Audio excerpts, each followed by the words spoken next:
Puede ser que muchos se burlen de los Terians. Claro, es casi inevitable. Pero esto no es algo nuevo. De hecho, a los que crecimos en los 90 y fuimos a ferias de pueblo ya habíamos visto algo parecido. La famosa mujer lagarto. A simple vista, ver a alguien con una máscara de lobo corriendo en 4 patas en un parque tiene algo de desconcertante, incluso de absurdo. Y el absurdo históricamente siempre provoca risa. Es una reacción automática, una defensa ante lo que no entendemos. Y eso sí, me llamó la atención la agilidad y fuerza para imitar los movimientos de algunos animales, sin duda. Ahora, la pregunta interesante no es por qué nos reímos. La pregunta es por qué algo así está ocurriendo ahora. Porque los fenómenos culturales nunca aparecen en el vacío. No surgen porque sí, surgen porque algo en el contexto los hace posibles, visibles y sobre todo necesarios. Primero, entendamos qué son los Terians, que no son lo mismo que los Furry. Un Terian es una persona que siente una conexión identitaria profunda con un animal no humano. Esa conexión puede ser espiritual, psicológica, simbólica. Lo importante es que no se trata solo de gusto o estética. Para muchos Terians, esa identidad forma parte de cómo se perciben internamente. No es necesariamente un hobby, es una vivencia identitaria. Algunos pueden usar máscaras o practicar movimientos como el quadrobics, pero eso no define el fenómeno en sí. Lo central es la identificación interna, a diferencia de los Furry, que son una comunidad centrada en el interés de personajes animales antropomórficos, animales con características humanas, es decir, arte, disfraces, convenciones, personajes ficticios. Aquí no necesariamente hay una identificación espiritual o psicológica con un animal real. Es más parecido a un fandom creativo, una subcultura artística, una comunidad de entretenimiento. Muchas personas del fandom simplemente disfrutan del arte y la estética. Tal vez lo llamativo es que cada vez más personas sienten que la identidad humana tradicional no les ofrece suficiente estabilidad, pertenencia o coherencia. Y eso sí es mucho más extraño. Más café.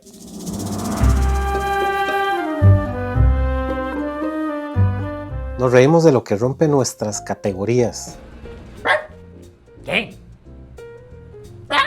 ¿Qué? Que por la boca, huevón, por el hocico. Ah, pero no que muy Terian. No, ¿dónde va?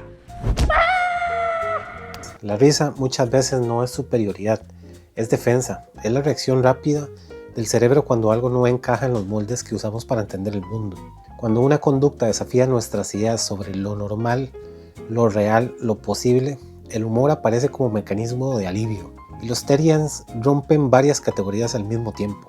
Rompen la frontera entre lo humano y lo animal. Rompen la idea de que la identidad tiene límites claros. Rompen la noción de que hay un consenso estable sobre quiénes somos. Por eso generan incomodidad, porque nos obligan a formular preguntas que normalmente evitamos. ¿Qué significa identidad realmente? ¿Es algo fijo o algo moldeable? ¿Es biológico, psicológico, cultural? ¿Hasta dónde puede estirarse antes de que deje de ser reconocible? ¿En qué momento deja de ser exploración personal y se convierte en una redefinición colectiva? Y lo interesante es que mientras nos quedamos en la superficie, en la máscara, en el movimiento, en lo aparentemente bizarro, podemos estar ignorando algo mucho más profundo. La burla puede ser una cortina, porque vivimos en una sociedad donde las referencias identitarias se han diluido como nunca antes en la historia moderna. Durante siglos, la identidad no era una pregunta abierta, era una respuesta heredada. Nacías en una familia que definía tu lugar, en una región que explicaba el sentido, en una comunidad que delimitaba lo aceptable, en una nación que marcaba pertenencia, en un oficio que estructuraba tu rol. Nada de eso era perfecto. Había rigidez, exclusión, injusticia, pero había estructura. Había narrativa compartida. Había un marco que te decía, incluso antes de preguntarlo, esto eres. Ese marco funcionaba como suelo. Un suelo firme, desde donde construir la vida, desde donde revelarte incluso. Pero suelo al fin. Hoy ese suelo es más líquido. Las instituciones pierden la legitimidad. Las comunidades físicas se fragmentan.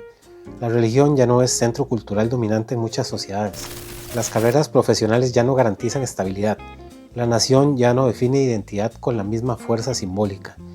Y cuando el suelo se vuelve líquido, la identidad deja de ser algo que se pisa y se convierte en algo que flota.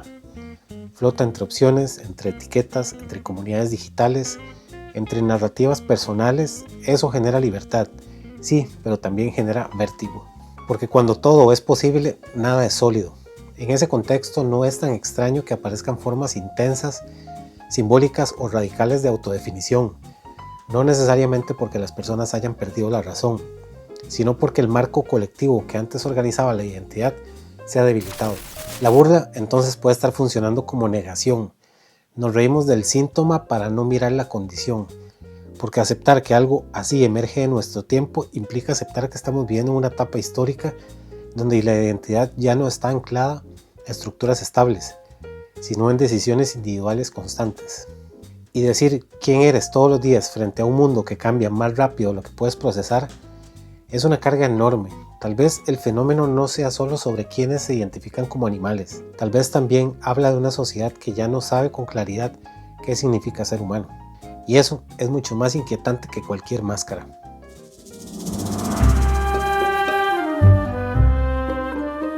En la sociedad actual, la identidad ya no se hereda, se diseña, y en apariencia eso suena como el máximo logro de la modernidad. Libertad, autonomía, capacidad de decidir quién eres sin que la tradición lo imponga. Pero esa libertad tiene un costo, porque cuando la identidad deja de ser algo que recibes y se convierte en algo que construyes, entonces deja de ser una base y pasa a ser una responsabilidad constante. Si todo depende de ti, quién eres, qué representas, qué valores encarnas, qué historia cuentas sobre tu pasado, qué visión proyectas hacia el futuro, entonces la identidad ya no es un punto de partida estable, es una tarea permanente. Y no cualquier tarea, una tarea infinita. Nunca está terminada, nunca está completamente definida. Siempre puede optimizarse, redefinirse, actualizarse. La identidad se convierte en proyecto y los proyectos exigen energía. La identidad era mayormente privada y local, hoy es visible, cuantificable y expuesta. En redes sociales como TikTok o Instagram, no solo existimos, nos presentamos, construimos una versión curada de nosotros mismos. Elegimos qué mostrar, qué ocultar, qué enfatizar. Cada publicación es una microdeclaración de identidad. No solo vivimos, performamos, no solo sentimos, etiquetamos lo que sentimos. No solo cambiamos, anunciamos que hemos cambiado. La identidad ya no es simplemente experiencia, es narrativa. Y cuando algo se vuelve narrativa, se vuelve susceptible a comparación, juicio y validación. ¿Cuántos likes valida quién soy? ¿Cuántas visualizaciones confirman que mi identidad es reconocida? La construcción del yo se vuelve al mismo tiempo íntima y pública, y esa mezcla genera presión. Paradójicamente, cuanto más opciones tenemos para definirnos, más ansiedad puede generar esa elección, porque elegir implica descartar, y descartar implica preguntarte constantemente si elegiste bien.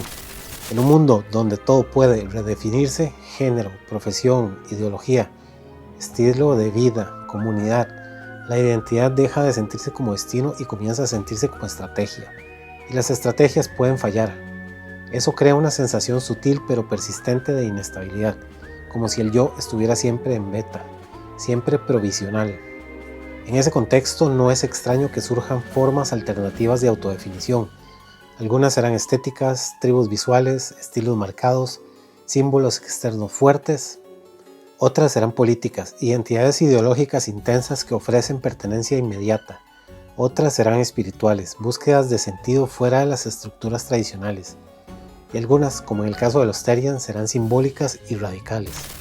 No necesariamente porque quienes la adopten estén escapando de la realidad, sino porque están buscando una forma más clara, más coherente, más sentida de identidad en medio del ruido. Cuando el yo humano parece difuso, contradictorio, presionado y constantemente evaluado, una identidad simbólica fuerte puede sentirse más sólida, más clara, más alineada con la experiencia interna. Tal vez el fenómeno no trata de exageración, tal vez trata de intensidad. En una época donde todo es relativo, elegir una identidad fuerte puede sentirse como un acto de afirmación. Y ahí aparece la verdadera cuestión. ¿Estamos viviendo en una etapa histórica donde la identidad dejó de ser una raíz y se convirtió en un proyecto interminable? Porque si es así, entonces no estamos solo ante modas culturales. Estamos ante una transformación profunda en la manera en que los seres humanos se entienden a sí mismos. Y no es superficial, es estructural.